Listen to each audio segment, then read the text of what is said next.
Rozhodujete sa pre grill a neviete, či zvoliť grill na drevené uhlie alebo grill plynový? Často sa u zákazníkov stretávame s požiadavkou, že chcú kombináciu. Chcú plynový grill, ktorý bude mať ale aj priehradku na drevené uhlie, takže môžu si zvoliť, či chcú grilovať s uhlím alebo na plyne. Moja odpoveď na takúto požiadavku je: počuli ste už o lietajúcom aute? Určite existuje a rovnako existujú aj kombinované grily, ktoré kombinujú plyn a drevené uhlie.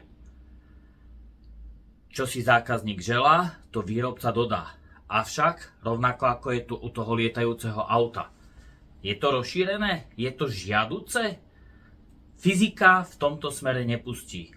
Auto je z aerodynamického hľadiska potrebné tlačiť k zemi, aby malo čo najlepší prítlak, na rozdiel od lietadla, ktoré požadujeme, aby sa vznášalo, aby krídla vytvárali čo najväčší vztlak a opustilo zemskú príťažlivosť.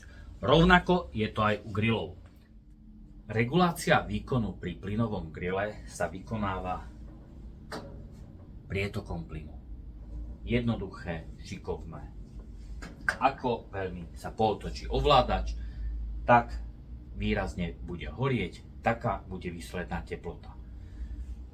Pri grille na drevenom uhlí však takúto reguláciu priamo paliva nemáme. Palivo je naplnené v samotnom grille, ovplyvniť ale dokážeme druhú zložku paliva, a to je vzduch. Z toho dôvodu grill má po svojom obvode utesnenie, aby nedochádzalo k falošnému prívodu vzduchu. Je tu komín a zároveň spodné nasávanie vzduchu. Nejedná sa len o nasávanie, ale aj o odtok spalín. To máte rovnako ako pri aute, ak by ste zapchali výfuk. Napriek tomu, že máte vynikajúci benzín, naftu, máte prívod vzduchu, so zapchatým výfukom dlho vozidlo nepôjde. Takže regulácia výkonu tuna máme prívodom a odvodom vzduchu. O túto reguláciu z veľkej časti prídeme, pokiaľ sa grill otvorí, palivo dostáva dostatok vzduchu.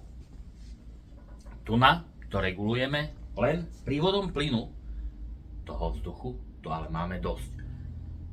Celý grill je konštruovaný tak, aby k horákom, ktoré sú uložené pod grilovacou plochou, bol dostatočný prívod vzduchu. Ten vzduch nemusí byť prievanový, aby náhodou zafúkne silný vietor, môže vám teoreticky zhasnúť plameň. Je to zakrytované, avšak je tam dostatok otvorov dier na to, aby ten vzduch mohol k horáku prísť.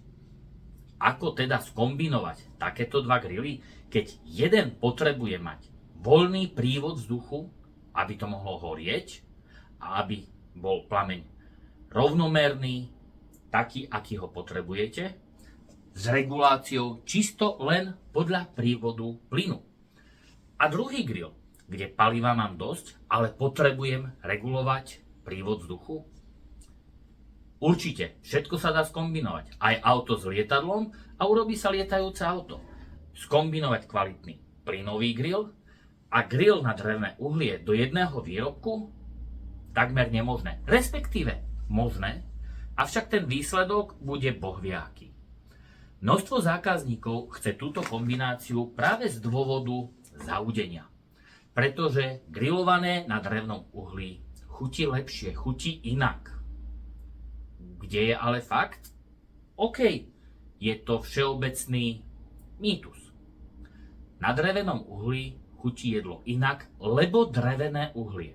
Moja otázka na zákazníkov, ktorí toto tvrdia, ale je: ak si chcete posedieť pri príjemnej aróme, zapálite si drevné uhlie? Budete sedieť pri tom a uvodňavať ho? Pokiaľ máte kvalitné drevné uhlie, je to čisté palivo. Takéto drevné uhlie nesmie voňať, nesmie smrdeť, nesmie dymiť. Jediná výnimka je v prvopočiatočnej fáze, kedy rozpaľujete grill, používate akúkoľvek formu podpaľača, či je to pevné, tekuté alebo elektrické. Horenie neprebieha ešte v dokonalej fáze, vtedy môže dochádzať k jemnému dymeniu, nie ale k smradu. Smrad je len dôsledok chemikálií alebo prídavných látok, ktoré ste tam dali. Ak si kúpite uhlie, ktoré napriek tomu, že plameň je rozhoretý a dymí alebo akokoľvek vonia zapácha, znamená to, že to uhlie nie je čisté. Je v ňom niečo pridané, čo by tam ale nemalo byť. Vy potrebujete čisté palivo. Chcete údiť? Nie je problém. Použite drevné štiepky, ale tie môžete použiť rovnako v grille na drevnom uhli a rovnako aj v plynovom grille. Štiepky, ovocné dreviny, orechy, čokoľvek, tie majú tlieť, tie majú dymiť, tie len postupne uvoľňujú svoju arómu, ktorá prechádza následne do jedla. Nemyslím si, že ktokoľvek má toľko peňazí a tak ekonomicky zmýšľa, aby na týchto drevinách priamo griloval. Je to zbytočné vyhadzovanie peňazí, pretože horiace drevo neuvoľňuje tak arómy ako tlejúce drevo. Štiepky sú samozrejme predávané v suchom stave. Či vakúovo balené, v sáčkoch, v krabiciach. Na tom nezáleží. Keďže vy potrebujete, aby ste údili, aby to drievko tlelo, odporúča sa, a je to priam až nevyhnutné, drevnú štiepku pred použitím minimálne na pol hodinu, hodinu až 2 namočiť do vody, aby absorbovalo to drevo čo najviac tekutiny a následne pri používaní či v grille na drevné uhlie alebo v plynovom grille len jemne tlelo. Samozrejme nebudete do plameňa dávať priamo vodu. Štiepky sa scedia a dáva sa už len priamo na otvorený plameň priamo drevná štiepka, ktorá bude jemne tlieť. Zároveň nepoužívate grill na maximálnom výkone. Môžete. Čo ale z toho budete mať, že steak máte hotový za 5, 7, 10 minút. Ako dlho bolo to mäso v danom dyme?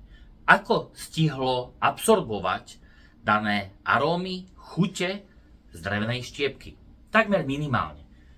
Preto je údenie pomalým procesom pri nižšej teplote, pomalinky v kľude. Pokiaľ chcete to isté vykonávať na plynovom grille, nebudete samozrejme štiepky hádzať na rošt, platňu alebo priamo ku horáku. Existujú k tomu špeciálne nerezové krabičky, ktoré majú množstvo otvorov, jednak aby teplo dokázalo preniknúť dovnútra k drevnej štiepke, ale zároveň, aby dym z tlejúcej štiepky sa mohol kľudne pomaly uvoľňovať ku grillovanému pokrmu. Takže chcete lietajúce auto? Chcete kombinovaný grill, ktorý má aj plyn, aj drevné uhlie? Je to vaša vec. Budete mať hybrid, ktorý nie je dobrý ani v jednej, ani v druhej oblasti. Radšej si kúpte samostatné auto, samostatný plynový grill, samostatné lietadlo, ak na to máte, a samostatný grill na drevné uhlie. Dve odlišné veci, bohužiaľ, fyzika sa odrbať nedá.